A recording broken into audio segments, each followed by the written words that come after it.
Howdy, howdy. Welcome to your weekly dose of horror news and fun. This is episode 5 of TerrorVision Horror Podcast. I'm your host, Dan McGuinness, and joining me always is my co-host, Jennifer, the Dream Warrior Strand. Together we are two people with a love of horror and feel the burn of our obsolete Blockbuster memberships. Jennifer, how has your week been? Been pretty good. 5 episodes, holy crap. Congratulations to us. I know. It's significant.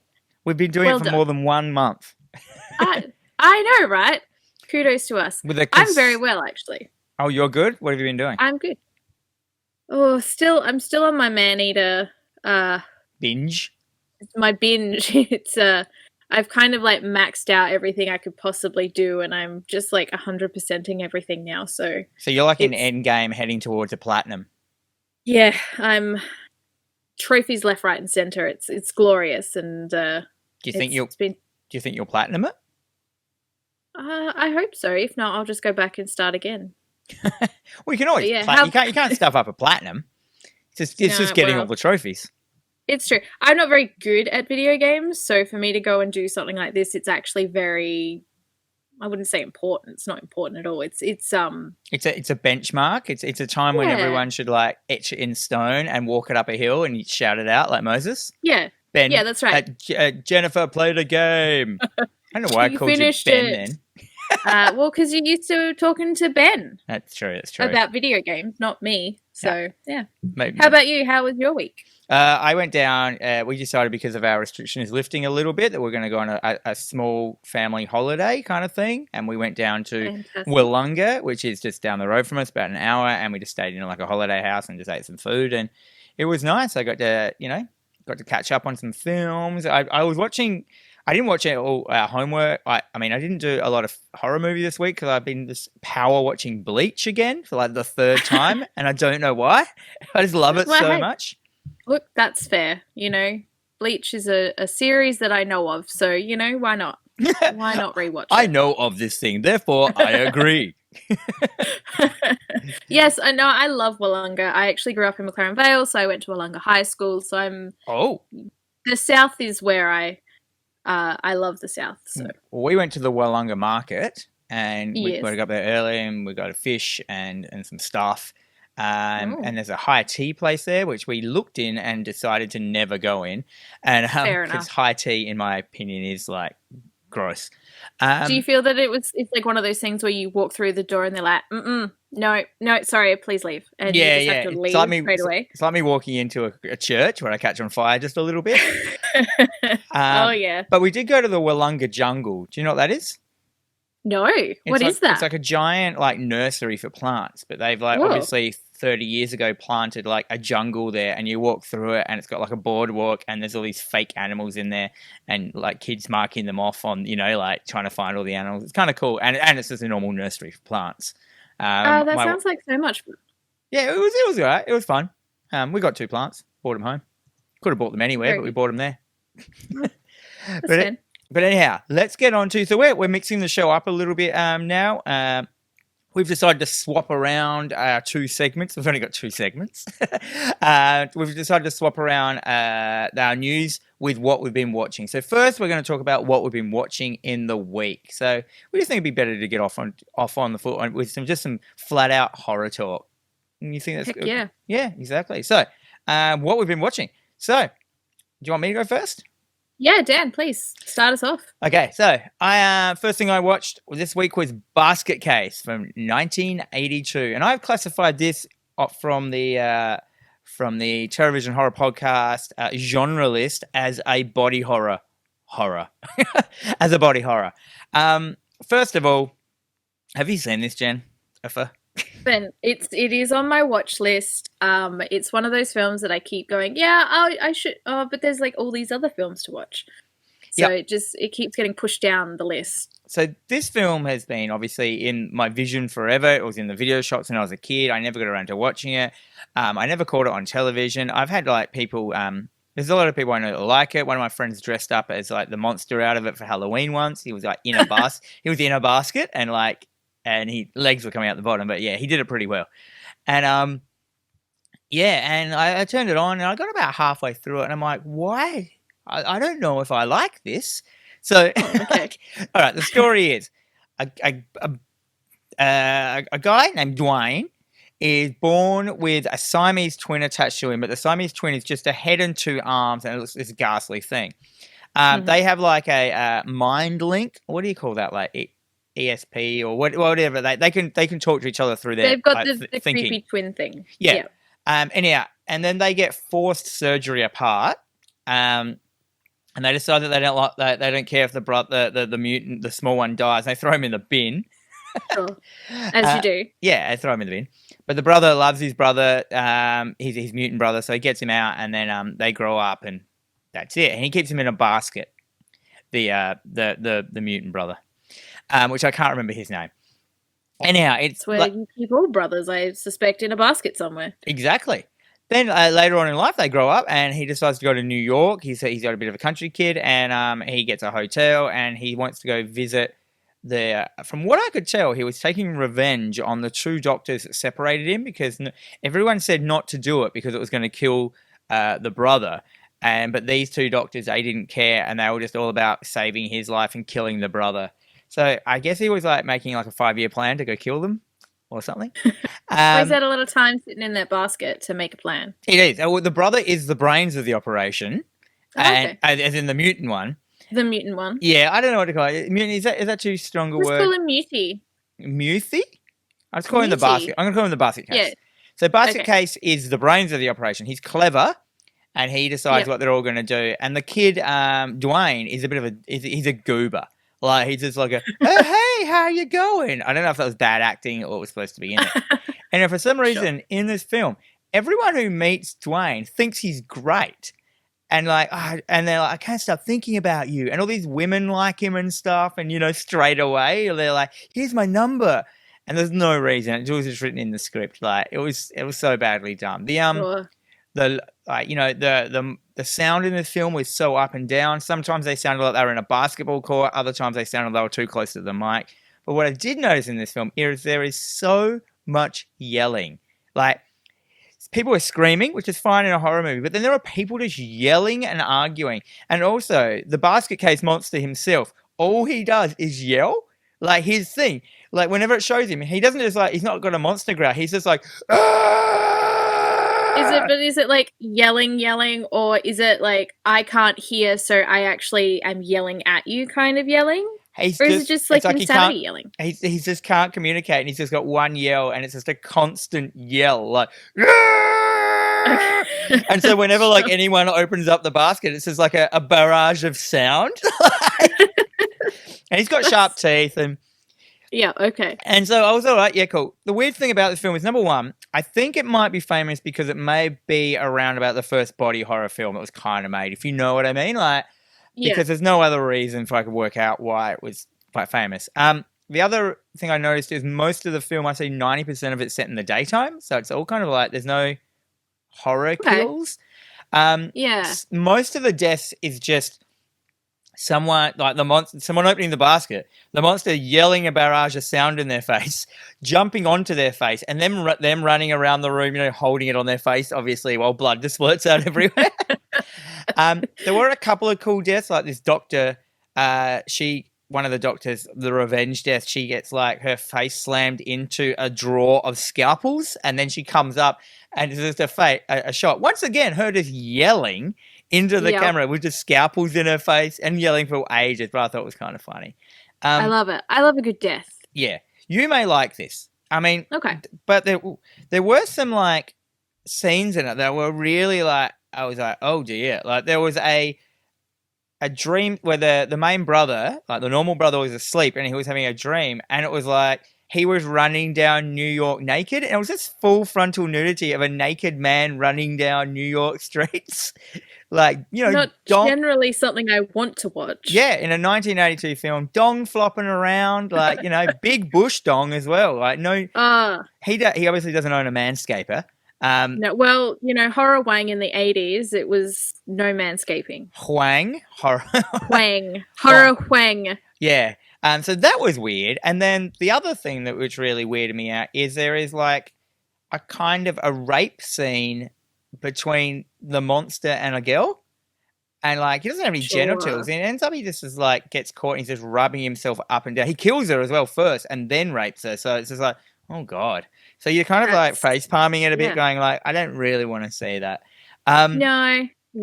And then and then the end, I was just like, kind of like. I was like, the credits rolled. I'm not going to say what happens at the very end, but the credits roll. We can, because we've established that we will do spoilers, and people did not say that they did not want us to spoil stuff. So get on board. We're doing spoilers. Cool. Yeah, so basically, after he kills the guy's girlfriend, the monster, or the monster brother, like they have an argument, and they're like, he's like smashing him into the thing, and then they start fighting, and they fall out of a window, and then like the mutant monster is hanging onto like a ledge and holding onto his brother, but he's got him around the neck and he's choking him, but he's still trying to bring him up. But he ends up choking the brother and killing him, and then they both fall off the building and they both die. Credits roll. Like it always, like one of those and sudden credits. Okay.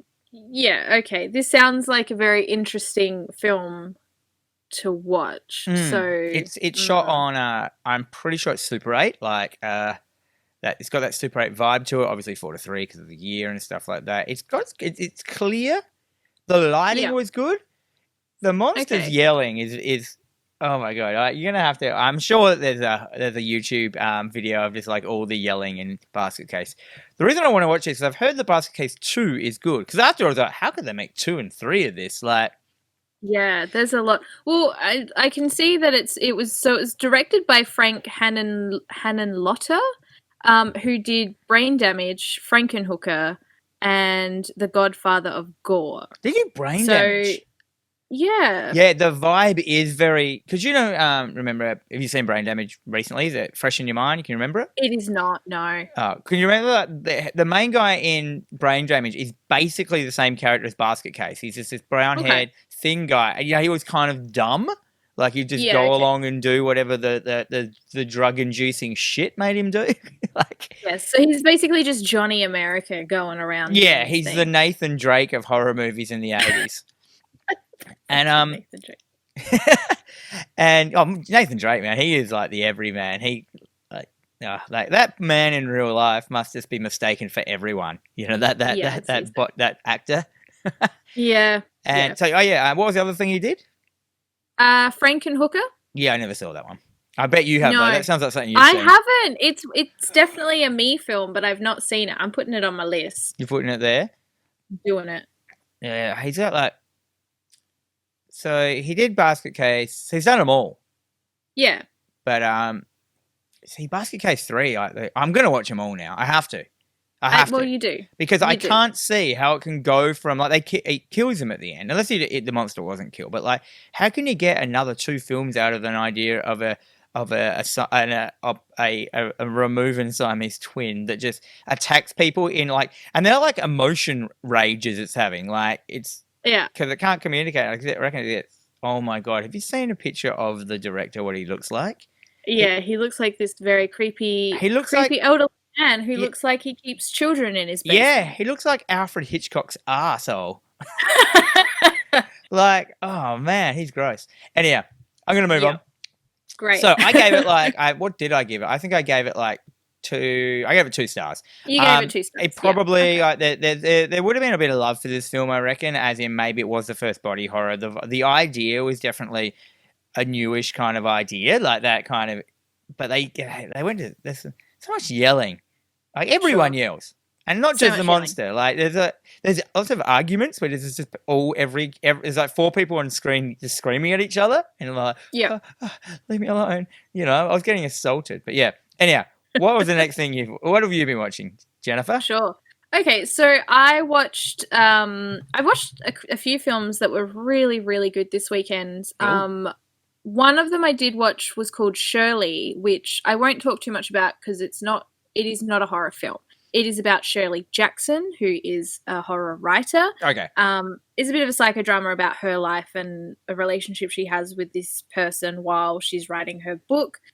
Elizabeth Moss is in it, and she's known from like the Invisible Man movie and Handmaid's Tale, and she's probably one of the best actresses I know. of the today. She's in the kitchen and stuff like that. Yeah, she's fucking amazing. But so I Mad Men. She was Peggy. Yeah, she's Peggy in Mad Men, which I still haven't seen. Okay. But yeah, so that is available now to watch. I do recommend if you like Shirley Jackson's work or Elizabeth Moss, check that out because it was really good. But I watched Becky. So Becky came out this weekend, I think it was released, and it's basically Home Alone if Kevin McAllister was a psychopathic little girl. All right. So, yes. Basically, a young teenager, Becky, her weekend at a lake house with her dad takes a turn for the worse when a group of convicts wreak havoc on their lives. Now, the convicts themselves is neo-Nazis, because of course, played by Kevin James. And we're talking Kevin James as in Adam Sandler's BFF forever, you know, that Kevin James. Yeah. This is the first role that he's ever been in where he's played a villain. And he looks good. He is basically this, I wouldn't even say he's a large guy because there's a guy in there called Apex who is like twice his size. But he's in it and he's sporting one of the manliest beards that I've ever seen. He's got the stereotypical Nazi tattoos all over him, all over his body and all over his head.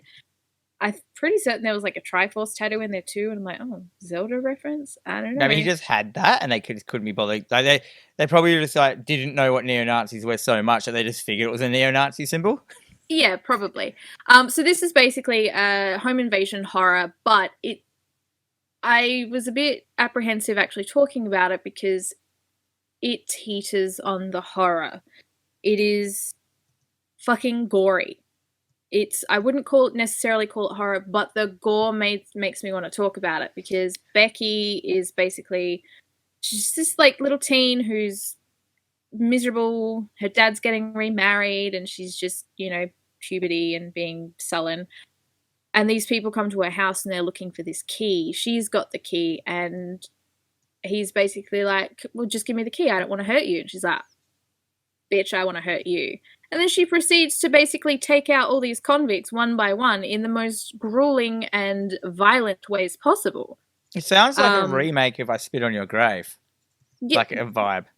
Yeah, but without the rape.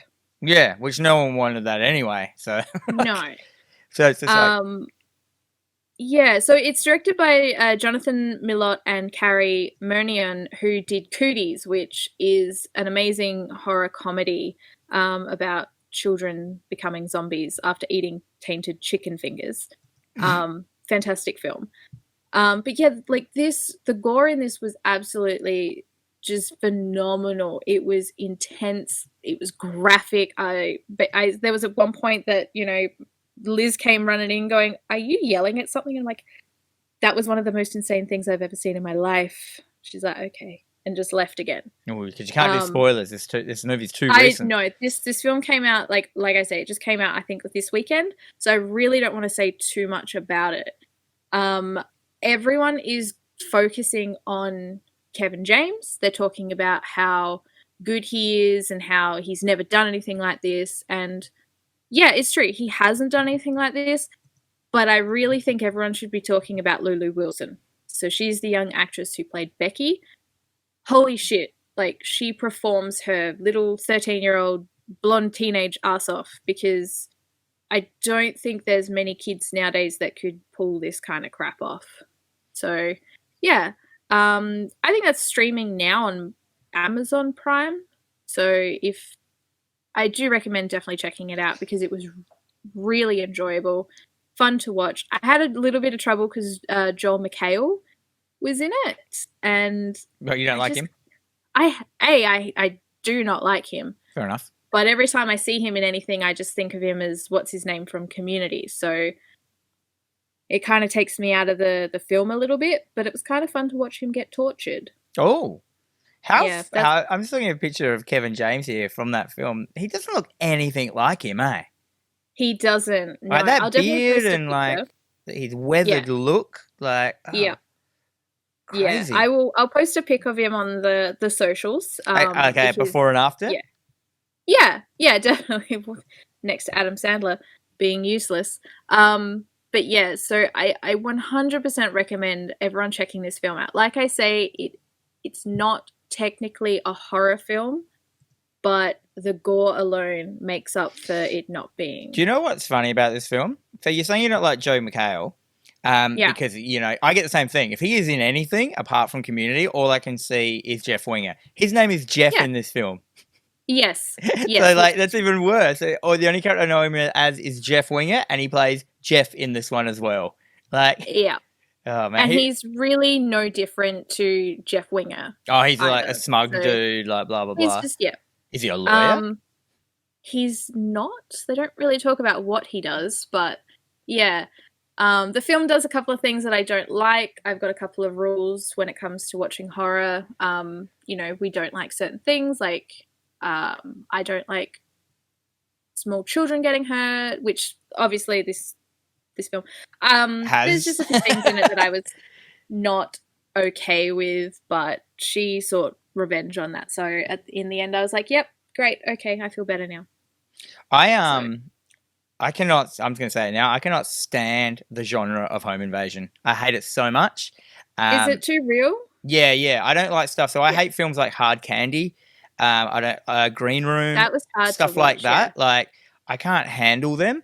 I'm just like, no, I need I watch horror as escapism, and, you know, I want to see monsters. I want to see like, hell beasts and stuff like that. As soon as you take that stuff out of it for me, like even like gore porn stuff, like Hostel and stuff like that, and Saw. Even I don't mind Saws because it's kind of a horror and ridiculousness, and he's like a killer. You know what I mean? But like those gore porny ones, I just can't get into, and I can't get behind them at all. And I'm not saying that they're bad films and they shouldn't be made, because like there is definitely an audience for them. 100%, yeah. Yeah, but I just can't do it. And this movie is like screaming that shit to me, and I don't reckon I'll ever watch it, no matter how good you say it is.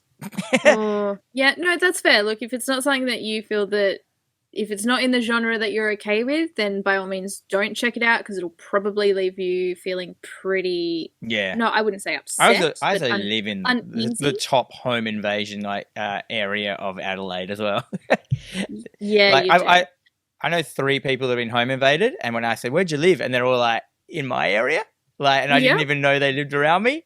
One of them didn't even live in my area. He was visiting his friend in my area, and they got home invaded. Oh, God. Okay, so Dan is never going to watch Becky, but everyone else should definitely check it out. So, yeah. All right, Dan. Is that the end? Yep, that's it. That's the end. There's not much I can go into without giving a lot of it away, and I'm okay with spoilers, but not when the film is this new. So that's fair. Everyone should check it out and then get back to me. Send us emails and tell me what you thought about it. Now, did you want to go on to your next film and then I can lead into my film into the last film? Or I can. Yeah, because I'm just going to say it. I watched Hellraiser 3, but we also, for our homework, we did Hellraiser Bloodline. So it'd be easier if I just talk about 3 than Bloodline. Or would it be? Well, no, it would be. It would be. It would be. We'll have a nice segue. Yeah. All right. So this month is also Pride Month, and I decided to watch something a little bit horror and a little bit gay. So, of course, I watched A Nightmare on Elm Street Part 2, Freddy's Revenge, the gayest film of all time. Yeah, I wasn't laughing because it was Pride Month, by the way. I was laughing because when you said because it's Pride Month, and then I saw what you'd watched. Right. See, this is one you're going to have to explain to me why this is such apparently a gay film, because I skipped Nightmare on Elm Street 2. Okay, I went from 1 to 3, and I don't know why that happened, but convinced me to watch this film. Dan, I really don't want to convince you, because it is not a good film. So David Shaskin is the writer. And he did the script with all this homoerotic undertones, and it is very apparent throughout the whole film. And then, of course, everyone's like talking about how this is sort of relative to the young lad. I can't remember what the character's, Jesse. You know, he's got homosexual tendencies, and he screams like a girl. He screams like a girl. So it's basically kind of like a very subtle way of saying that he was gay and didn't know how to come out about being gay. So he was kind of using Freddy to Yeah, right. I don't know. He's the man he's the man of his dreams. He is the man of his own dreams. So a new family moves into the house on Elm Street, and before long, the kids are again having nightmares about deceased child murderer Freddy Krueger. This time, Freddy attempts to possess a teenage boy to cause havoc in the real world and can only be overcome if the boy's sweetheart can master her fear. So he's trying to manifest himself in the flesh. Why? He is. Why? Well, this film just basically shits all over the lore that is A Nightmare on Elm Street. So Wes Craven had nothing to do with this film in any way, shape, or form, and you can tell. So with a runtime of like 75 minutes or something, Freddy Krueger is only in it for a total of 17 minutes. And he comes out in... Oh, there's so much teen angst and wailing and crying and sweaty half-naked boy and just... Yeah, it's... Keep talking. It's sweaty half-naked boy. So... Freddy actually manifests in the real world. He comes out. Hang on, is that the one where there's a party and he's running around a swimming pool? Yes. Just going like, hey. Or maybe I have seen it. Is it the one where he's? Is it the one where he has long arms? No. Is it the one where the boy's having a dream and he's like, "You've got the body and I've got the brains," and he pulls his like head open? Yes, which is a fantastic scene, by the way. Probably the best. And then the boy proceeds to scream the most girly scream I have ever heard in my life. Okay, so I have seen this. I just blended it with number one a bit. Blocked it out. No, I think I blended those scenes with number one because that's the only true thing. But I do remember Freddy just coming out into the real world and him just seeing like this weirdo dude just running around going "Whoa!" at people, much. Like actually just like waving his hands around in the air in front of people at a party. Yeah, right. Yeah, that's exactly what happens. And so, he's in the real world, he's killing kids left, right, and center, so it just sort of disregards the lore of him. He's not been pulled out of a dream at all. No. Not even a little bit. He's just there. And then he's killing people. And it's terrible. So, yeah, I don't know, like I don't really want to convince you to watch it, Dan. Nah, I've seen it. I know which one it is now. I was watching it because I did want to watch some films for Pride Month, and this is leading me up to watching Scream Queen, My Nightmare on Elm Street, which is a documentary about Mark Patton, who played Jesse, and this film has basically ruined his career. Why is that? Because it was so bad? Because to be honest, his acting is absolutely terrible. Well, that means he ruined his own career. He did. But because this film, like, he was a gay actor being told to not be gay or do anything gay, that kind of, like, if you're gay in Hollywood, you're never going to work. But the film had massive gay undertones. Yes. So this documentary visits that whole thing, and but I haven't been able to find a copy. It has been available on Amazon in America, just not here. So it's been posing very hard to get hold of. But that's something that I am intending to watch. Yeah, right. I didn't know any of that. I mean, I had seen that film, and I didn't catch on to any of the LGBT themes at all. Well, in that case, watch it again because... maybe now I know it'll be a bit more ham-fisted. But like back in the day, though, there could have been like LGBT themes, undertones through stuff, and I just wouldn't have noticed. I just would have watched it. It's true. This one is very apparent. Like he ends up like sleepwalking into an S&M club, and his coach is there, and his coach ends up taking him back to the high school to make him run laps, and then he has this horrific death in the shower, all strung up, and he's flagellated and stuff like that. So it is pretty brutal. It's very gay. It's very gay. And the coach is played by Marshall Bell, who he's well known. He's in Airheads as like the main cop. He's in Starship Troopers. He's in so many films. Oh, yeah. If you know him, you'd saw him. Yeah, I know. So, yeah. Right. So, what did you give it? You didn't put it in your letterbox.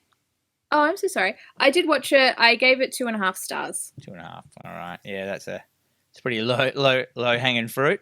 It is. And, I know I meant to support the gay undertones of everything, but yeah, this was just a terrible film. Maybe you got to consider it in the way, were the gay undertones the things that made it a bad film? No, it probably wasn't. No. It was probably the bad acting and the bad editing and everything else. Honestly speaking, this film could have been a completely different horror film and not had anything to do with Freddy Krueger and still actually worked.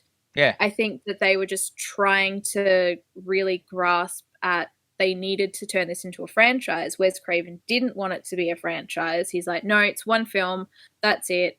And they're like, well, fuck you. We're going to make it anyway. They were trying to capture that lightning in a bottle again of the first one. But yeah, they didn't really get what the first one was about. So goodbye, lightning. But then at least Wes Craven came back for number 3 and pretty much did a stonker. One of the Dream Warriors. Oh, yeah. As you are so appropriately named. It is, in my opinion, the best of the Nightmare on Elm Street films. Cool. All right, so moving on to me, Hellraiser 3 from 1992. I put this under the category of Devil and Demon and Hell, which on our chart is a thing. I don't know why there's 2 ands in there, but there are. So, story of Hellraiser 3. Now, I'm going to get these mixed up because I've watched 2 Hellraisers this week. But I've mentioned this before, and I am a massive Hellraiser fan. So I've tried to do these, especially the Bloodline one, as I've asked questions as someone who's not really into Hellraiser, what they would be asking, and I'm going to answer those kind of questions because I know the answers, but that doesn't make it a good film. Anyhow, Hellraiser 3. So this one was not done by Clive Barker, I don't think. He was there, but I don't think he had much to do with it. Actually, don't quote me on that. I've got Producer? Yeah. So a producer is, So, and it was directed by Anthony Hickox. Hickox? I don't know how to say his name. He's done a whole bunch of films. He did Warlock too. I've never seen any of the Warlock films. Yeah, neither have I really. He's done like some Steven Seagal films. He's done a whole bunch of, those films that just look like other films. What? Yeah, he did Waxwork. Oh, yeah. Anyhow, the story. Yes. Hellraiser 3. So basically it starts off, so if anyone remembers the end of Hellraiser 2, which basically Hellraiser 2 ends with Pinhead kind of coming to grips with his, he was a human once, and he devolves back into a human at the last stages. So basically gets rid of his Leviathan's grasp on him. And let Kirsty go, and so basically splitting himself into 2 entities kind of thing. At the end, the evil, which is Pinhead, being so evil, it manifests itself into like a revolving statue that comes out of a mattress at the end, which doesn't quite make much sense. Anyhow, leading with that, so they bought the revolving statue back into it. A rich like entrepreneur, nightclub owner, young kid named JP buys the statue for his horror themed nightclub, which had all this evil imagery around and everything, but like the music was just like The Planet or The Big Ticket or Heaven nightclub. Which if you live in Adelaide, you understand what I mean. I've never been to any one of those clubs. It was just so non-horror, the music in the bar, which made it funny. Yeah. So, and then he obviously he puts the statue in his room while he's getting it ready, and then a girl gets sucked into it, and Pinhead talks to him through the statue, and he convinces him to help him out, kind of thing, And then the film goes with Pinhead gets a couple of people inside the statue, and he can come out again. And he is an untapped Pinhead, as in he doesn't have any of the human characteristics of him. He's not controlled by Hell. He's not controlled by Leviathan. And for people who don't know what I'm talking about when I say Leviathan, but in the Pinhead, in the noir, the lore of Hellraiser. So I've done the Books of the Damned, I've done the comics, and I've done the first 2 films, which are the only things you really have to count. Anything after the first 2 films, actually, in my opinion, don't count in the Hellraiser lore because they break all the rules. So Leviathan is the god of where Pinhead comes from. He is the god of desire and suffering. He is a giant, elongated, what is that I've got in here? An octahedron floating in space. He floats above the labyrinth, which is like the labyrinth which represents the labyrinth of our minds. Pinhead is a soldier for him. They go out, and Leviathan is obsessed with order. He is obsessed with rules and order. That is why there are so many rules in the Hellraiser universe, which makes it really cool that everyone has to follow to the T. And he sees humans, when humans came along, because he existed before humans, he sees humans as chaotic, and he can't handle them. He can't handle the idea of these chaotic humans that don't have order. They don't abide by rules, strict rules of nature and stuff like that. They're totally out. So he basically and he also lives off of fear, desire, suffering, and stuff like that. So he sends his troops out, which are the Cenobites, to pull people into hell, which powers him. He also, if you're a certain kind of person, he turns you into a Cenobite. Which are his leaders. See, I'm getting way away from the film, so I'm just giving everyone a Hellraiser history lesson. Is that fine with you, Jen? That's fine. Please, because it will make it will make when we talk about the next film make more sense. Yes. Did you want to plug some key titles that people could maybe go and pick up? Maybe comic titles or the books themselves? Well, definitely if you can ever get a hold of the Books of the Damned, there's 4 of them. They are basically dossiers on everything about Hellraiser, done by Clive Barker. So as if they're like fake, as if a crazy person that was studying the Leviathan was real, and all his research that he'd created over 4 books, and that's how you read it. You read it as rubbings of the box and all stuff like that. I mean, we could go further back about the creation of the box. So the box isn't evil. The box is a gateway, which is used by Leviathan, that can pull people in. But it pulls the Cenobites out into our world. But also, so if you open the box, it pulls the Cenobites out. If you solve the box again, it pulls them away. It's as simple as that. If you solve the box while you're in hell, it null and voids Leviathan for a while, and everyone he's captured recently gets let out, kind of thing. So the box isn't purely an evil thing. The puzzle box, and I'm not even going to get into that because it actually gets a bit into it in Bloodline. So where was I? So Pinhead is a hell priest, and he has usually a couple of people under him. There are kind of squadrons of these Cenobites. And everyone has a hell priest, and Pinhead is that. And then the whole squad itself is called a gash. And I love that idea. So Pinhead's gash. It's like the word gash. Yeah, gash. Gash. So we saw in the original Hellraisers, you had Chatter, Butterball, the other girl, I can't remember her name, was his gash. And they're really, really well done, really thought out Cenobites. So anyhow, there's your Hellraiser lesson. So getting back to the film. So this Pinhead, which is the pure evil of Pinhead, not held, not under the command of Leviathan, just goes out into the real world and decides to do hell on earth. He creates a whole bunch of pseudo Cenobites, they're called, which is a thing. So they're Cenobites created by another Cenobite, not created by Leviathan. So they're not complete, kind of thing.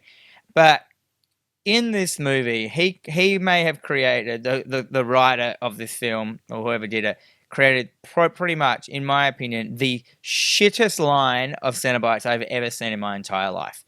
They were so crap. One had a bloody... because it was all done through the nightclub scene. One had CDs all in him, and he threw compact discs, which blew up. One had a video camera stuck into his head, which, like, for some reason, when it looked at stuff, it would explode into a fireball, and then he would say a line like, that's a cut, or like, some sort of like line. And the other one was a guy who was the bartender who shook up drinks and then threw them at you, which covered you in petrol, and then he breathed out fire, which caught you on fire. These were the most un-Hellraiser, un-lore kind of things ever in the thing. I was like appalled. I was like, oh my God, this is so crap. It did have, though, some good deaths in it. It opens with a head exploding of a guy who had been attacked by the Pinhead, and he escaped, which doesn't actually make sense because no one escapes except for Kirsty. And his head explodes. You see it all. It's slow motion, like, Scanners style kind of thing. Yep. It has a bit where, like, a girl is being held up off the ground by chains, and then a chain goes into her forehead, and then it rips out, and it pulls all of her skin off, like, from her. They do like the skinning of people in Hellraiser. I've found. Well, within Hell, there are two races of people. There are like the skinned, there are tribes. Yeah. So there are the skinned and the something or other. I can't remember what they're actually called. They've got two names. But yes, there's a bunch of people without skin, and there are a bunch of people who are like kind of these other things, which I've seen that they are putting in the Hellraiser show, which I'm really good. So the Hellraiser show, TV show that's coming up, I've read into a bit. They're using all of this lore I'm talking about, but they are changing it a bit. Like Leviathan, he just looks like a giant god. He's not a giant heterodate. What's that shape I said? Octahedron. Yeah. Which I kind of love the octahedron part of it. But anyhow. Yeah, so at the end it's so ham-fisted. They've ruined, and anything after Hellraiser 2, they have ruined Pinhead. Pinhead talks too much in them. He doesn't seem like this all-powerful dude. He seems like a babbling idiot most of the time in these things. Yeah. Really takes away from his character. Like, I think what's made the Cenobites so scary in the first two films is they were people of little words. Like, they didn't say much. And when they did say stuff, they were, like, really kind of, like, like, gonna tear your soul apart. And then they don't follow that up with a monologue. They just kind of, like, a chain will come out of nowhere and rip your face off and stuff. Yeah, I find that takes away from a character quite a lot. So, on the one hand, you've got your Jason and your Michael, and they don't speak at all, and it works very well for them. Yeah. With Freddy, he talks a lot. But what he's saying is comical. It is well done. He's definitely a different vibe. So I feel that with Pinhead nowadays, like, it is a monologue. I mean, don't get me wrong, Doug Bradley has a very lovely speaking voice. But they give him too many lines. It does take away from how sinister and kind of evil he is. Yeah, dude, it's like in the new the Nightmare on Elm Street remake when they made Freddy, like, he didn't say much at all, and they kind of made him that silent killer guy. It didn't work. Yeah, no. You needed those one-liners for it to be that kind of thing. Like, what kind of dude invades your dreams? Fun. You don't mind Freddy. You don't mind Robert Englund as Freddy. Like, oh, he killed a bunch of children. That's fine. He's a funny guy. He's so charming. Look at him go. At least he didn't rape them. Jackie O'Haley. Anyway. It does look like that Doug Bradley actually played a part in the makeup department for Hellraiser 3, so I'm very interested to find out whether or not he designed these Cenobites that you hate so much. Oh, they're the worst. I actually think Pinhead hasn't looked good since Hellraiser 1 and 2 as well. Like, his makeup, when they do it, they made him too baby-faced. In the first one, his makeup was right. His kind of face was long and elongated. In the new ones, he's got these chubby cheeks, and it might just be because he was aging. Like, he was just getting older and a bit less fit. Yeah, I mean, if you see him now, he does have the jowls happening. He is definitely getting older. I mean, he's close to 70 now. So, Cutting back to Hellraiser 3, the main protagonist is a reporter who starts reporting on all this stuff.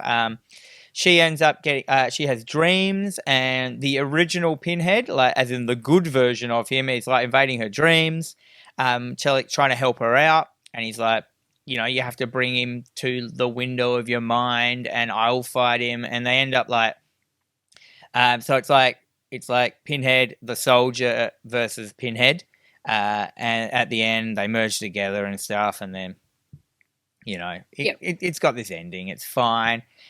She doesn't really get a story. She just more gets to survive.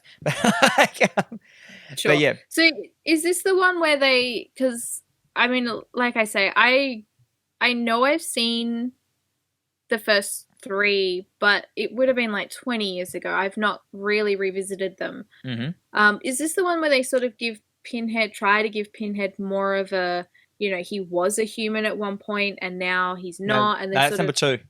That's number 2? Sure. Yeah. Okay. So yeah, that isn't like explaining that Pinhead was human. That was explaining that Leviathan takes humans and turns them into Cenobites. So they had a past. They were human at one stage, kind of thing, and that is the thing where Pinhead didn't know, and Kirsty found out and showed him a photo of him former self, and he was like, that's when Pinhead starts to rebel against Leviathan, which happens a lot in like the comics and stuff like that as well. He goes a bit rogue, but in this one, in Hellraiser 2, they kind of like, his power is pulled out of him, so he reverts back to being his normal human self. And then dies. And then, but then his evil of Pinhead is kind of transferred into this statue. Which the statue has been in all of the Hellraisers up until that point. So it made sense. At the end, the reporter lady, I can't remember her name. Her name was Joey. She puts the puzzle box into a vat of cement of a foundations of a building, which now will probably make a little bit more sense to you. So in the fourth film, aha, I know, because yep. So we're going to move straight into the fourth film now. So Hellraiser 3 wasn't it just didn't cut it. Yeah, it had good deaths and that stuff was all there. The gore was there. It's just the story really like let itself down in the story department quite considerably. We can blame a lack of Clive Barker for that. So. Exactly. And it doesn't... Yeah, it's like someone with like... See, what makes Hellraiser great is, number one, the rules, as I was talking about before. There are so many rules, and they all make sense. And what made it good is, like, Pinhead may be in Hellraiser, but he is not supposed to be the main character. The main character is Leviathan, the hell, the chains, the puzzle box, where it takes you, and the people that escape it. Because there are rules, they can get around the rules and bend the rules, which is what I really like. Like, you can find out... How can be bargained with. And Leviathan is cool with that. He just he goes, oh, they escaped. I will just send out a gash to go grab them back, kind of thing. He flashed his gash, did he? He flashes his gash around, and they're like, "Oh, Leviathan, okay." Well, I couldn't resist. I'm sorry. Yeah. I'm sorry. But whereas Hellraiser 3 was the first one, and then from then on, it was all about Pinhead, and Pinhead isn't the main focus of Hellraiser, in my opinion. Yeah. As soon as you make him the main focus, like, yeah, I mean, there was in Hellraiser 3. They did a quick reference to Leviathan where she changed the puzzle box into the Leviathan configuration and stabbed Pinhead. Yeah. And that's how they killed him. I don't know why that would kill him, but they did that. Yeah, but it didn't have any references. Yeah, the engineer wasn't in it, any of the other like kind of like people who work in hell. Yeah. But yeah, but that leads straight into Hellraiser Bloodline. I'll let you speak.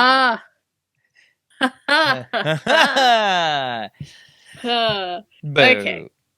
This film was terrible. I mean, I watched them both in a row. This film, was terrible. Okay, so this film came out in 1996. So you imagine 1996, released by Dimension, which did Scream, which was also released in 1996. So straight away, I'm holding up this movie next to Scream. To Scream. this company released both these films. Like, what the fuck were you doing? Okay, that's my first little complaint about it. I apologize. Don't apologize. I love the tagline for this film. This year, the past, the present, and the future will all meet at the crossroads of hell. And it does. But it doesn't, because what that film did wrong is they made Pinhead the main, as if he was like hell. Yes. But he's not. Pinhead's not hell. No.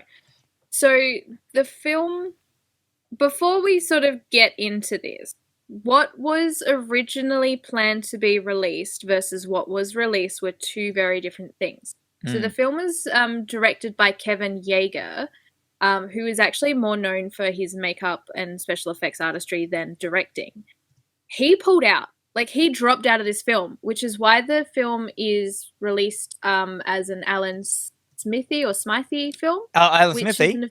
Yeah, so that is an official pseudonym used by film directors who wish to disown a project. Yeah. It's like they're kicking the dick. It's like I fucked off for a good reason. Or they got kicked off of or they got kicked out because they were shit. Yeah, James Cameron. Anyway, this film had like a $4 million budget, and they just would not budge on the story. They wouldn't budge on... Dimension was just being dicks about it. And while this film has been like praised by critics in some, like fans, I guess. No, there wouldn't be fans. I am a fan, and I do not praise. You're a fan. So this is the film, the last Hellraiser movie to get a wide theatrical release. After that, they're like, fuck no. So this is the film that basically ruined the Hellraiser franchise. So everything else from there on out, unless it was screamed at like a Fright Fest or anything like that, it just basically went straight to video. Straight to video. Or nowadays, straight to download. Video on demand. Straight to VOD. That's it, VOD. Yeah. Okay, so that's my little tidbits for this, because looking into this film was absolutely just revoltingly entertaining, because it just did so badly for so very many, many reasons. One of the main reasons is probably what you as not as much of a Cenobite fan as me, is like it explains nothing to you, but you're supposed to know all of the lore of Hellraiser, which it doesn't tell you, but also it also doesn't follow it properly. Like as I said before, it makes it like, they're going on about like light and darkness, and they're going to trap like hell and destroy the puzzle box and hell with it. And I'm like, there's hundreds of puzzle boxes. The puzzle box isn't the bad guy. And number two, Pinhead isn't hell. Like you destroy him, Leviathan will just make another Cenobite. It doesn't matter. You know what I mean? Like, So essentially, this film is set. It starts in the 22nd century. So I think the year is 2175 or something like that. And a scientist attempts to right the wrongs his ancestors created. The puzzle box that opens the gates of hell and unleashes Pinhead and his Cenobite legions. So the film starts out in the future. This guy's on a space station. He unleashes straight Pinhead away from the box. It's 2127. Okay. And as he does this, he is swept by this military, and they hold him hostage. And he's just like, "Oh, you wouldn't believe me if I told you, but if I tell you, will you let me go?" And she's like, "Okay." It's one of those like he's incarcerated. Tell me your story, and that's the flashback of the film. Like, yeah. So then the film jumps back to the 17th century. 1700s, yep. Yeah, where he is playing his ancestor who creates the lament configuration and takes it to this wealthy aristocrat who uses it to summon for Angelique, who they do not explain anything about her. I actually had to look it up on Wikipedia, and not just Wikipedia, the Hellraiser wiki, to figure out who the shit she was. So she is the Princess of Hell. Yeah, that's all they say. The princess, they keep calling it. And I'm like, no one's going to know what that means.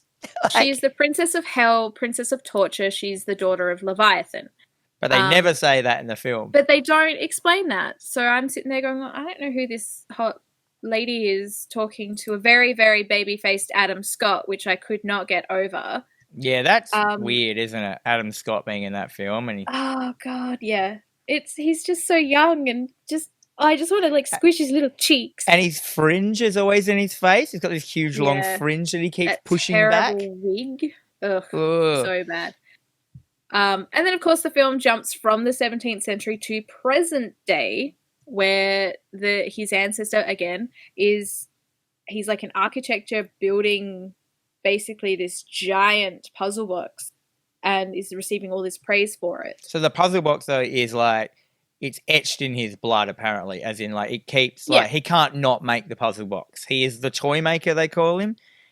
He makes the box, which all that stuff with like the 1700s stuff is pretty accurate to what it was. It was just done in a pretty ham-fisted way, if you know what I mean. Mm-hmm. But yeah, once again, you need to know so much for any of this movie to make sense, which explains nothing. But as I said, it keeps breaking those rules as well. Yeah, so I found the film to be very sort of dark and gritty, but unnecessarily so. And then the gore was super weak sauce. It was a lot of blood and mush being thrown around with very little visuals to back it up. Or shadows. Yeah, and you never saw what was happening. It was like a super old horror film where they're not allowed to show it, and they show an axe hitting something, but you don't see what it's hitting. And I'm like, all the other ones, like, they were known. Like, think about like Hellraiser 1 when you saw like brother Frank, like cousin Frank, getting ripped apart and stuff by the chains and all that stuff. Do you remember that? He's so pulled nearly apart, and he just looks at the camera and just goes, "Jesus wept," and then gets pulled apart. I'm like, oh my god! Like there was none of those amazing things in this film. There was nothing. There was nothing. No, and in this one, like you talking about how Pinhead talks too much, he rambled the fuck on, and it was about a lot of useless stuff that made no sense. But also I feel like, so Angelique was meant to destroy the bloodline and she didn't, so he came down, and it's kind of like when he's middle management of hell being sent down because she couldn't do her job, and now he's there going, well, you didn't do your job properly, now I'm gonna have to clean up your mess. Blah blah blah blah. But he was, because it's weird because he had theoretically gone rogue. Because like, it doesn't make any sense. Like, she's the daughter of hell. Yeah. It doesn't say any. It goes into that whole thing of like how hell has changed and all that stuff, and it doesn't give you any indication of like what's different about it. Yeah, because she'd been gone for like 200 years at this point, so he, a lot's changed. Princess in hell, because she sees the Cenobites and she's like, "Ooh, different look you're running these days." Like, yeah, they do have quite a lot of chit chat. Like, I feel that this could have been an episode of Sex and the City where they're sitting down having a chat about like, how's hell going? I don't know, like what's happening, and I thought, just fucking and killing a bunch of men. It's been great. Yeah. Well, Pinhead's gash in this is so fucking boring. They don't even need to be in the film. No, like, they are pretty useless. That one, so and they're kind of as shit. Wait, which one's which? What were the Cenobites in this one? Can you remember? Okay, so we had the Chatterer Beast, which was okay. That was the dog. So that looked, I think they described it as if a man and a dog were mangled together in a car accident. Yeah. I mean, there are beasts in hell, and there are references to in the Scarlet Gospels, which is one of the Clive Barker novels, like the most recent ones. They do reference Pinhead's like beast that he has, which is kind of like that. So I reckon they might have been like, they were using a bit of, they found some some source material. But that thing was fine, and it looked good. I had some CG moments. I didn't mind it. Had some sliding around corner moments when it was running. I thought that looked okay. So they also had the two twins that were turned into a Siamese Cenobite. Yeah, these like themed Cenobites they keep doing. I'm just like, yeah. See, that bothered me on a couple of levels because I'm like, A, nobody is going to hire twin brothers to be security guards, especially when they were as useless as they were. I feel that they were in there to be some form of comedy and comedic relief because the way they bounced off each other in that true twin fashion, like, oh, it's like they twin found and, twins. We have to put these guys in the film. You know what I mean? Yeah. Like, let's make a Cenobite around them. And like, yeah, it didn't really. And like when it killed the people, yeah, there was just no death in that film. Like show it. When they were like creating the twins into that one Cenobite, it was so slow moving, and they basically like melded their faces together with it didn't show it, but they didn't show it. Yeah, like it took forever for some drills to drill on screen. But like, not only did it not show, it didn't show where the drills were coming from or what they were on or anything. It showed bits coming out of stuff, but like, it never zoomed out and gave you a wide shot of what it was coming out of. And so you're just like, what are they? And I know the whole thing is with the chains, you know, the chains just come out of nowhere, but this was supposed to be on a machine because it showed it later. But at the start, you're just like, I don't know what's going on. Everything was so Michael Bay shot, as in it was like right as close as it possibly could be. So you couldn't tell if it was done badly. Like, I always find Michael Bay does that, and he's fighting in action scenes. Michael Bay's a piece of shit. Oh. Sorry. I'll tell him that. Please tell him that. I did like the look of Angelique as a Cenobite because here's another thing they don't explain to you. When they come back in the 22nd century, Angelique is there, but she's not this gorgeous woman anymore. She is a Cenobite. Yeah. And they don't explain why she's a Cenobite. I don't understand why Leviathan would put Angelique under a Hell Priest. She's the princess. Why would she come back as part of his gash? That doesn't make any sense to me. And like, but she did. Yeah. She looked great, and she acted like a Cenobite as well. She had just hardly any words. Like that is what they need. She was fantastic. They need to be like silent and deadly, like a good fart. Yeah, no, I agree with that. But no, she looked great. I actually used her for the thumbnail of this. Oh, yes. Brilliant. Yeah, because I thought her design was absolutely fantastic. I think that was one of the things about this film that did impress me because even Pinhead, his makeup was like, I just found it very, again, baby-faced. Baby-faced. And then there was just like this whole area where he just had no pins. Yeah, on his chin. Like, yeah. Did you miss something, guys? Or yeah, it's like they didn't get the thing right. The pattern is like cross sections or whatever they are. Yeah, I noticed that as well. And also, it ends with him blowing up Pinhead, and as in like that's the end of everything. Hell has been stopped, and I'm like, you don't get it. That's like killing a soldier from an army and going, the army is defeated after killing one general or something like that. Like this was actually so. I read up a lot on this film, and I think I'm not going to give this film a pass because it's just a terrible film all around. But knowing why it is so shit kind of makes me feel a little bit. I pity this film over anything else. Yeah, so this it film could have been better. It could have been like now I kind of want to see the actual cut that should have been released, or even maybe just the script, because the fact they had like all these references to stuff in it makes me feel like they were going to make it like true to the original, like the first two films. But I think everything just got cut out that none of the suits understood that they hadn't seen the first film. So they were just like... And obviously it wasn't working with the budget either. Yeah. So that's the thing. So this was meant to be the last film in the franchise. It was meant to be the death of Pinhead. Yeah. And the death of like the puzzle box apparently. But they only got one puzzle box. So I think they had no intention of going any further with the film's franchises, and of course they did.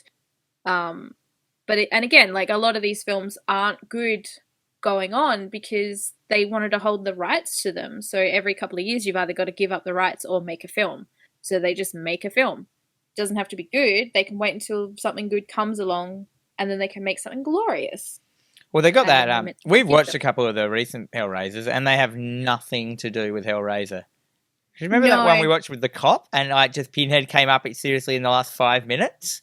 Yeah, I feel that it was that Judgment. I think it was the last one, which was like 2012 or something. In that one, they also loosely tied it to it that I don't know if you remember, but the person he was after, the killer was called the Engineer, and Yes. the Engineer is the dude in Hell. Do you remember Hellraiser 1?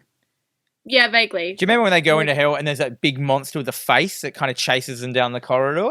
Yeah, that's the Engineer. Yeah, that's the Engineer. He's like the garbage man of hell. He actually makes all of the Cenobites killing instruments as well. I don't know how. He doesn't seem very dexterous, but yeah.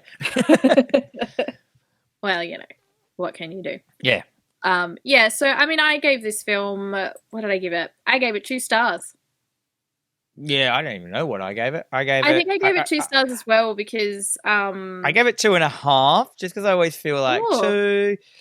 It had Pinhead, you know what I mean? It's still part of Hellraiser. But yeah, I gave it 2... I've dragged it down to 2. Okay.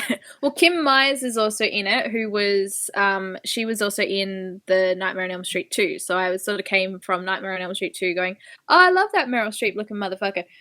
So she's in this, and that little kid from the Shining TV series is in it as well, like, briefly.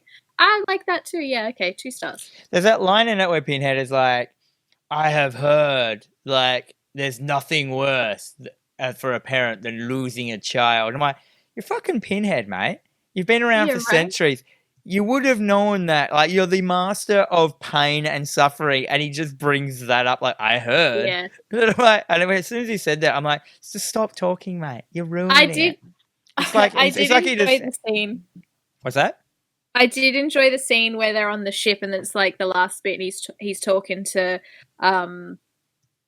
Dr. Paul Merchant, and then he disappears, and he's like, What are you doing? What is this? What's happening? And he's like, hologram bitches. Yeah. And he kind of just has this like, oh. And if his internal monologue could have come up on the screen, and it would be like, I've been bamboozled. This is not good at all. Well, the other thing is like he traps them in a room as if they're just humans, the Cenobites. They appear through doors that don't exist. I'm sure they can just leave through doors that don't exist as well, because like like it just doesn't make any. None of this film made a lot of sense, and why didn't he just appear exactly in the spaceship where he wasn't kill him? Like, yeah, well, that's right. You know, they'd been sitting there gasbagging about the past and everything, and I'm led to believe that Pinhead's just, tottering around a spaceship going, yeah, I'm just, he's having a chat with someone else right now. There's not a lot I can do about it, but I'll just hang out and enjoy the view. What the fuck? Yeah, so overall, my professional horror advice is that you stick to Hellraiser 1, Hellraiser 2, and then if you want more, you go back, you read either the novels or you read the book, the books of the damned. The books of the damned are great. They're kind of like, they're fun. They're like, they got lots of pictures. There's lots of rubbings, as in like of the box. It explains what every part of the puzzle box means, like actual, like all the visuals on it and stuff. It does everything you want to know. And then if you really want more, you get into the comics and you read the ones that are written by Clive Barker. They are canon. They are everything to do with it. Definitely worth looking into. I think they're published by Dark Horse, so I think there's a bunch. I think they did the latest one was called The Dark Watch, which Pinhead is now a woman. So the original Pinhead is Rogue, and I have seen the Lady Pinhead statues. Yeah, they're not those sexy ones. Not the sexy ones. No, like she's white, and she's got it's very cool. Right? It all works. It makes sense, and some of the stories aren't as good as others. There's actually like a group of people that I can't remember what they're called. They've got a great name, and they kill Cenobites. They're like anti-Cenobite hunters, and they make sense. Yeah, it's great. It's such a good like they can't stop them, and you can't stop Leviathan. But yeah, so I'm really interested to know what this new TV show is going to be like. We should talk about that. Right? as I said, there's been some new stuff recently. They've like put up like some like visuals or something from it, like fantastic art, whatever it's called. What's that stuff called? I've just drawn a complete and utter blank. You know, when people the art for the movies, you know what I mean? Concept art and stuff like that. Yeah. That's showing stuff, some like changes and stuff. But apparently it's like it's set like at the beginning, as in like I think it's mostly about hell and Leviathan and the hierarchy of hell and stuff like that. And I'm like, oh, I'm so down with this. If they get this right, they could make the most horrible, awesome show. Like, and it doesn't even have to have like, you know, it doesn't have to have, you know, people with CDs coming out of their heads and throwing margaritas at people and stuff. Like, sure. Yeah. I'm just really interested. That's what I am. I'm really interested, and I find it really interesting that they have even considered making a TV show, and by what was the company called? CW, whatever it's called. No. HBO? So it's HBO that's doing Hellraiser. So you know it's going to be super sexy and violent. Yeah, great. I can't wait. I'm so into it. Well, we'll add that. So we've got Scream Watch 2020 and Hellraiser Watch 2020 now. Oh yeah, man. We're going to be talking about those when they come out. Heck yes. I mean, it might be crap. I might watch it and just go like, ugh. Like I might be a fan of this stuff, but I can understand changing stuff. I can't understand changing Leviathan, the look of him. And I've seen what they like want to do, and I'm like, I'm not really into that. He's just kind of like a giant god with like metal plates around him. But maybe he turns into later on, he turns into an octahedron or something. But I like the idea. He works up to it. I just love the idea of a god obsessed with order, and he finds humans horrible because they're chaotic. And he's the baddie. Like, he's just, I just want shit to work, okay? Like, a little bit of peace and quiet, guys. Come on. Yeah. Anyhow, we'll do that. Done. I love it. Excellent.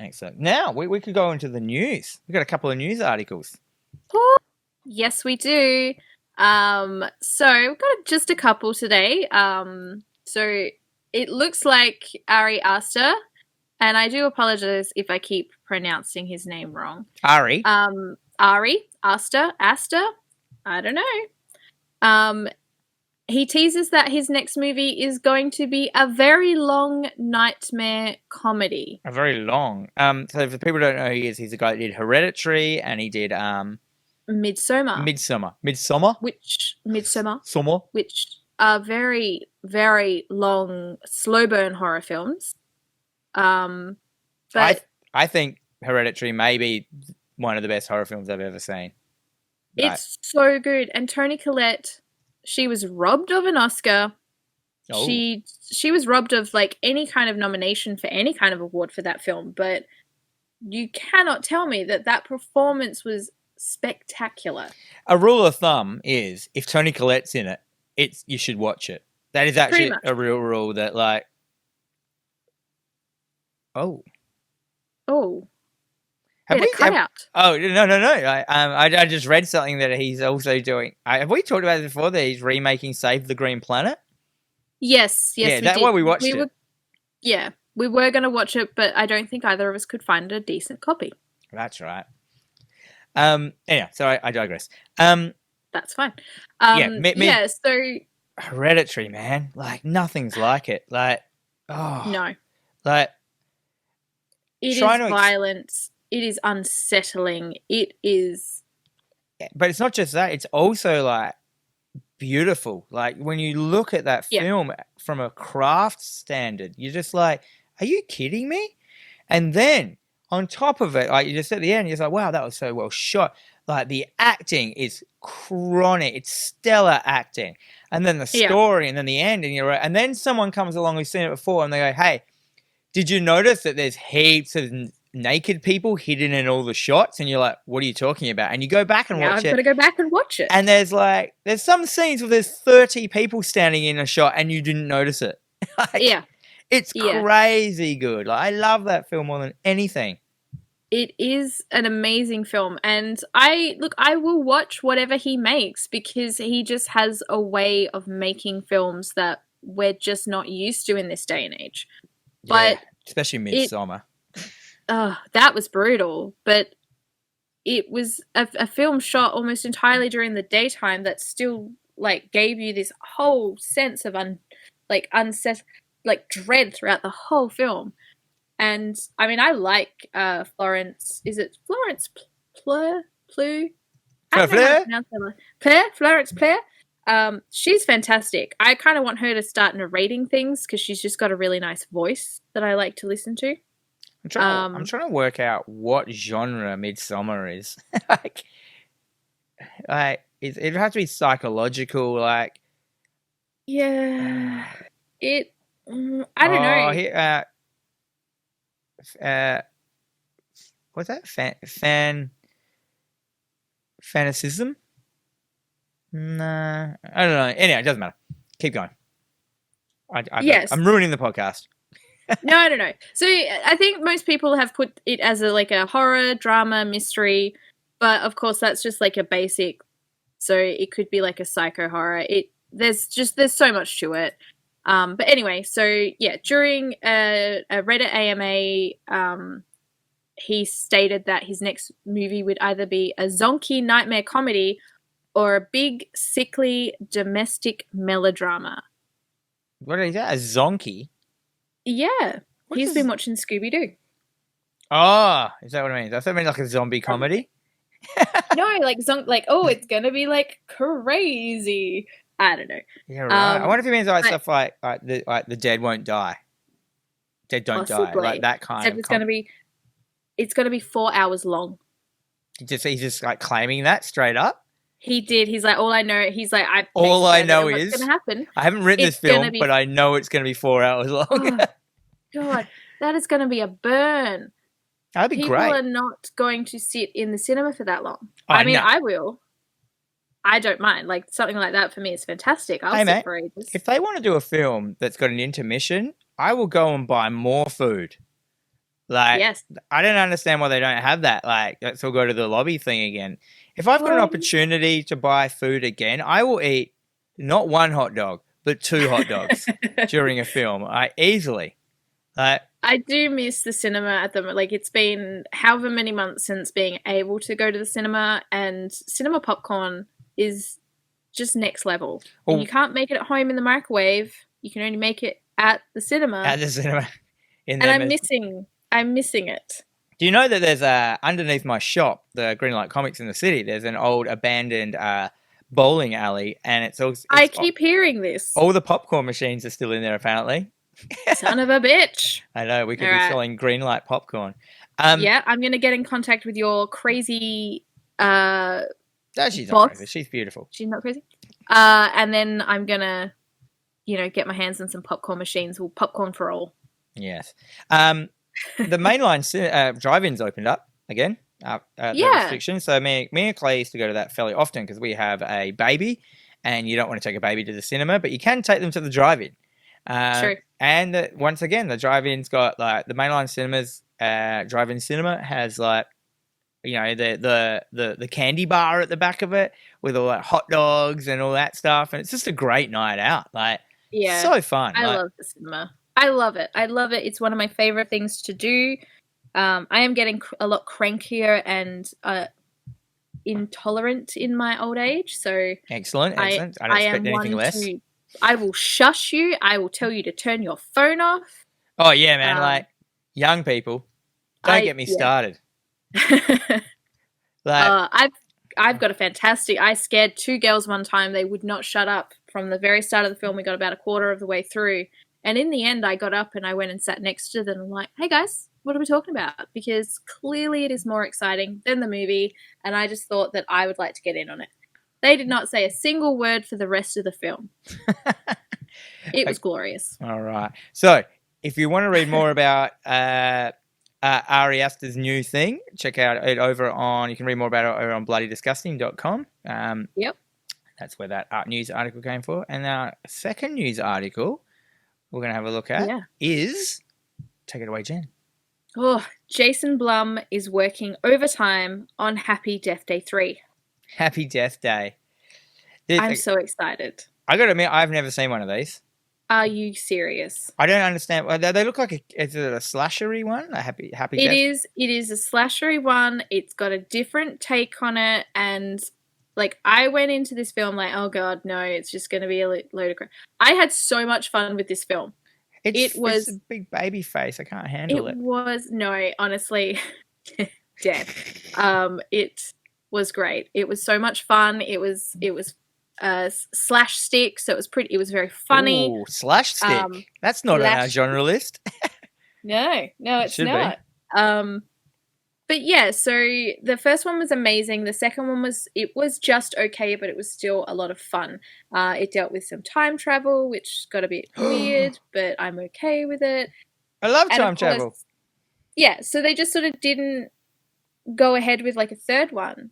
Is it tongue in cheek? Yeah. It's basically just like a Groundhog Day slasher. You're right. I'm all over it now. Yeah, okay. Happy Death Day. This is homework.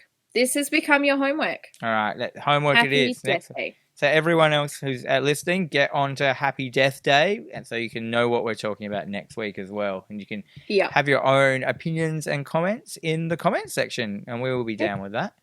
Yes. After we've talked about it, that is. Yeah. So basically, Blumhouse is working to sort of get it off the ground again. While there's absolutely nothing official, it's something that hopefully we will definitely see in the near future, which I'm very excited. I'm very excited as well. Now, I'm excited just because I get to see the first one you say. I don't know. I don't want to look with slashery kind of films and stuff like that. If it's not Scream, I feel like so many people get it wrong that I need someone to tell me it's good before I'll watch it.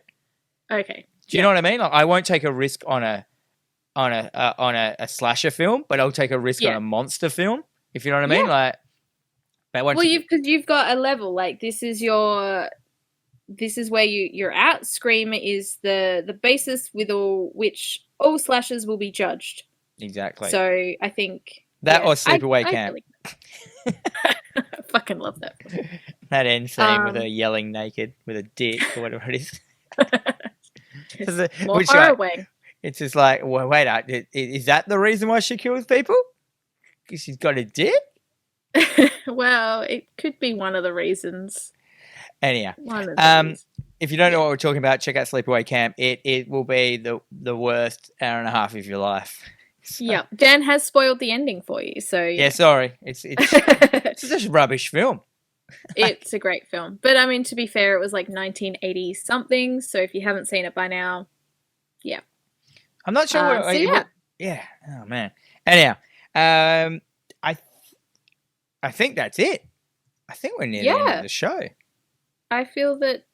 Yeah. Let's so a bit of housekeeping. So thank you to everyone for listening, watching. You can watch it over on YouTube as well. Thank you for everyone listening to it. We are TerrorVision Horror Podcast. We have a SoundCloud. We have a Stitcher. We have a Spotify. We have an iTunes.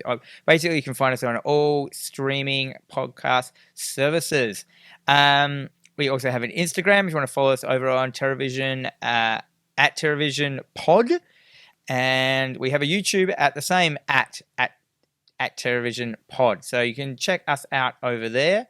Bit of housekeeping. More housekeeping is if you want to check out Hack the Dino, which is another podcast that I'm part of. So if you like hearing my voices, you can check me out talking about video games. And that is over on YouTube and all other podcast services. So Hack the Dino.